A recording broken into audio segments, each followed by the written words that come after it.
Trump ने tweet की है मिडल ईस्ट के बारे में, बहुत बड़ा दावा किया है कि मिडल ईस्ट में बहुत कुछ ग्रेट करना चाह रहे हैं और वो सब राज़ी भी हैं। तो उनका जो ये ट्वीट है वो इशारा कर रहा है कि या तो जो अरब ममालिक हैं वो इसराइल को मानने के लिए तैयार हैं, यानी ऐसी उनकी कोई डिस्कशन हुई है,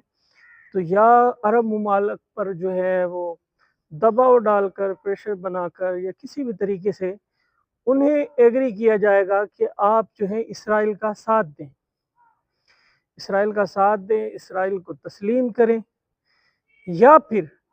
इसराइल पर जोर दिया जाएगा कि आप दो रियासती जो हल हैं उसको यकीनी बनाएं, गज़ा का मुहासरा जो है वो ख़त्म करें, जंग बंदी जो है सीज़ फायर करें। तो ये दो बड़े ऑप्शन नज़र आ रहे हैं। या तो इसराइल पर जो है वो प्रेशर बनाएंगे और कहेंगे कि आप जो है गज़ा की जो पट्टी है उसे खाली करें, सीज़ फायर करें और गज़ा का मुहासरा ख़त्म करें। ज़्यादातर चांस यही बता रहे हैं कि सऊदी, बिलखुसूस सऊदी अरब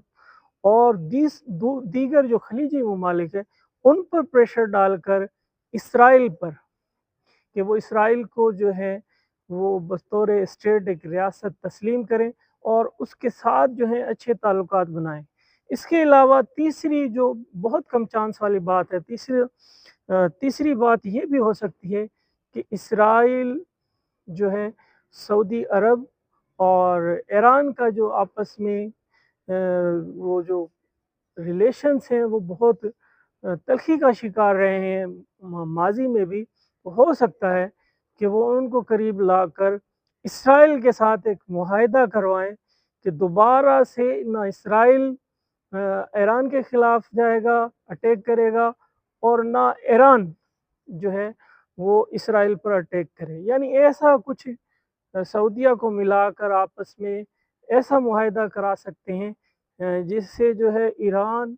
और इसराइल जो है वो जंग बंदी या इस तरह के मामलात हैं उनको ख़त्म करके एक दूसरे के करीब हो जाए।